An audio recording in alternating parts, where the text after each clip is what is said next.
क्या कभी आपको गुस्से में ऐसा कुछ बोलना पड़ा है जो बाद में आपको बहुत पछताना पड़ा, या फिर उदासी में आपने ऐसा डिसीजन ले लिया जिसने आपकी लाइफ बदल दी? अगर हाँ, तो ये वीडियो सिर्फ आपके लिए। आज हम सीखेंगे भगवत गीता से इमोशंस को कंट्रोल करने का तरीका, ताकि हम फीलिंग्स के गुलाम नहीं बल्कि मास्टर बन सके।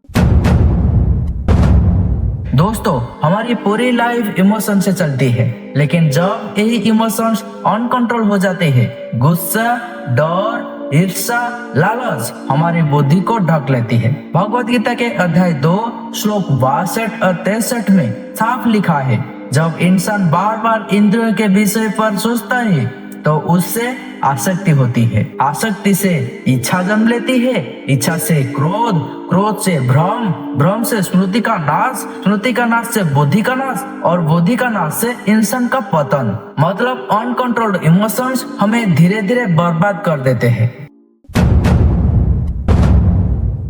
श्री कृष्ण कहते हैं, पहला कदम है अवेयरनेस। जब आप अवेयर होते हैं तभी कंट्रोल शुरू होता है। एग्जाम्पल लीजिए, ट्रैफिक में किसी ने आपकी गाड़ी को कट मार दिया। अगर आप अवेयर नहीं है तो तुरंत गुस्सा एक्सप्लोड होगा, लेकिन अगर आप अवेयर है तो रिकॉग्नाइज करेंगे, ये गुस्सा मुझे ही नुकसान देगा, सामने वाला का नहीं। अगली बार जब भी कोई स्ट्रांग इमोशन आए, बस 10 सेकंड के लिए गहरी सांस लो और ऑब्जर्व करो। यही पॉज आपके बुद्धि को जागृत करेगा। भगवत गीता के दूसरा रहस्य है डिटैचमेंट। श्री कृष्ण ने कहा, कर्म करो लेकिन फल की आसक्ति मत रखो। प्रॉब्लम ये है कि हम हर इमोशंस को रिजल्ट से जोड़ देते हैं। जैसे अगर मुझे ये जॉब नहीं मिली तो मैं दुखी हो जाऊंगा, या अगर मेरी टीम मैच हार गई तो पूरा दिन ही खराब। लेकिन अगर आप डिटैच रहकर एफर्ट्स पर फोकस करते हैं तो हार भी एक सीख बनती है। तो याद रखो, रिजल्ट पर नहीं एफर्ट्स पर फोकस करो, यही डिटैचमेंट है। अब आते हैं गुस्से पर। श्री कृष्ण कहते हैं, शांत मन वाला ही सच्चा योद्धा होता है। गुस्सा क्लैरिटी को डिस्ट्रैक्ट कर देता है। सोचिए, कोई बच्चा एग्जाम में फेल हो गया। अगर माता पिता गुस्से में रिएक्ट करेंगे तो बच्चा डर जाएगा, लेकिन अगर क्लाम होके गाइड करेंगे तो बच्चा मोटिवेट होगा। इसलिए जब भी गुस्सा आए, खुद से पूछो, क्या ये रिएक्शन मुझे या सामने वाला को बेटर बनाएगा? अगर जवाब ना है तो साइलेंस ही बेटर ऑप्शन है। दोस्तों, इमोशंस कंट्रोल सिर्फ थ्योरी से नहीं होगा।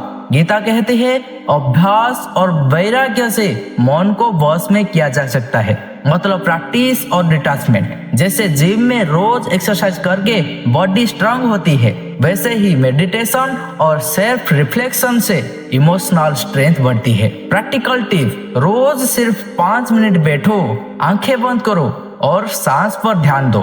मन जहां भाग रहा है उसे ऑब्जर्व करो, धीरे धीरे मन मजबूत होगा।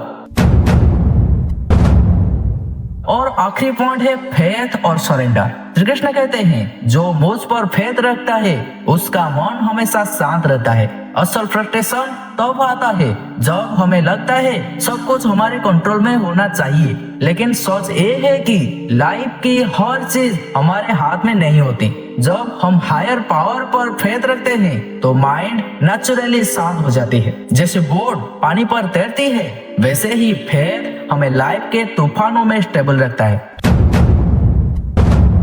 तो दोस्तों, इमोशंस को कंट्रोल करने के लिए भगवत गीता हमें 5 कदम सिखाती है। 1 अवेयरनेस, 2 डिटैचमेंट, 3 एंगर को कंपैशन से रिप्लेस करना, 4 डेली प्रैक्टिस, 5 फेथ और सरेंडर। याद रखो, जो अपने मन को जीत लेता है वही असली विजेता है। तो अगली बार जब भी गुस्सा, डर या चिंता आए, भगवत गीता के इन स्टेप्स को याद करना और देखना आपका मन धीरे धीरे शांत और पावरफुल बन जाएगा।